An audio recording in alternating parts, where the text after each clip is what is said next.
ஆகவே நிறைய பொறுப்புகளை நம்முடைய மாவட்டத்தில் இப்போ வடக்கு மாவட்டத்தில் பொறுப்பு வரப்போது, மாநகரில் வந்திருக்குது, வடக்கு தெற்கில் வந்து தெற்கில் இன்னும் கொஞ்சம் பொறுப்புகள் வரப்போகுது. ஆகவே இந்த கட்சி தான் இந்த பதவிகள் நமக்கு கொடுத்துருக்கு.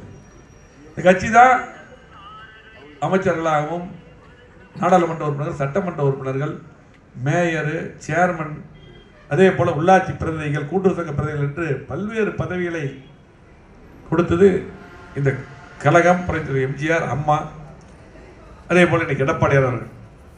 இன்னைக்கு எடப்பாடியார் முதலமைச்சராக வந்தால் இன்னைக்கு அடுத்த உடனே இங்கே மேயர் தேர்தல் வரும், உள்ளாட்சி தேர்தல் வரும், பேரூராட்சியில் எல்லா பக்கம், ஊராட்சியில் கிராமங்கள் வரும், கூட்டுறவு சங்கம் வரும், எல்லாமே வரும். எல்லாத்துக்கும் அந்த வாய்ப்புகள் வரும். அப்போ கடுமையாக நம்ம பணியாற்றணும்.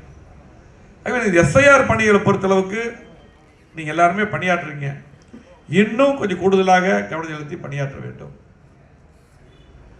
நமக்கு மக்கள் தயாராக இருக்காங்க ஓட்டு போடுறோம். கூட்டணி பொறுத்தளவுக்கு பொதுச்செயலாளர் பார்த்துக்குவாங்க, ஒன்றும் பிரச்சனை இல்லை. நம்முடைய பணியை நம்ம சிறப்பாக செய்யணும். இது வந்து தேர்தல் வேலை ஆரம்பிச்சிருச்சு. ஆகவே வேகமாக பணியாற்றணும், தினமும் பணியாற்ற வேண்டும். திமுகவை குறைச்சி மதிப்பிடக்கூடாது. திமுகவை நம்ம குறைச்சி மதிப்பிடக்கூடாது. திமுக வந்து பார்த்தீங்கன்னா பமனஞ்சன் பேசுறது போக இது வந்து பார்த்தீங்கன்னா எடப்பாடியார் கோட்டை, எஸ்பி கோட்டை, ஒன்றும் பிரச்சனை இல்லை, இதில் யார் ஓட்ட போட முடியும் சொல்லுவாங்க. ஆனாலும் ஓட்ட போடணுன்ட்டு சமட்டி வச்சுட்டு ஒரு ஆள் தயாராக தான் இருக்காங்க எல்லாமே. அதையே நம்ம எடுத்து வீசிக்கிட்டு அந்த ஓட்டையே போட முடியாது. நம்ம பாதுகாக்க வேண்டியது எல்லாம் நம்முடைய மாற்றுக்கருத்து இல்லை. புரட்சித்தலைவர் எம்ஜிஆர் காலத்தில், அம்மாவுடைய காலத்தில் குறிப்பாக முழுமையாக அதிமுக இங்கே வந்து கோட்டையாக தான் இருக்குது. மாற்றுக்கருத்து இல்லை. தொடர்ந்து போன முறையும் நம்மளால் வெற்றி பெற்றோம்.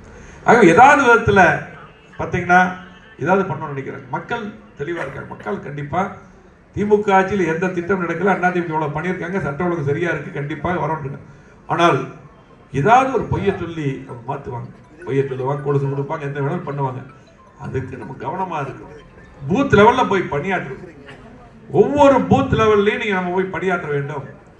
ஒவ்வொரு பூத்துக்கு சம்பந்தப்பட்ட ஊராட்சி செயலாளர்கள், கிளைக்கழக செயலாளர்கள், அதே போல டிவிஷன் செயலாளர்கள், அதே போல நகராட்சிக்கு உட்பட்ட செயலாளர்கள், பேரூராட்சி செயலாளர்கள், இவங்க எல்லாருமே வந்து பூத் செயலாளர்கள் எல்லாருமே இப்போ இறங்கி போய் பகுதி செயலாளர், ஒன்றிய செயலாளர் எல்லாரும் சொல்றாங்க. நகர செயலாளர் எல்லாரும் கீழ் லெவலில் போய் பணியாற்றி எந்த பூத்துலையும் நம்ம குறைச்சி போட்டு வாங்கக்கூடாது.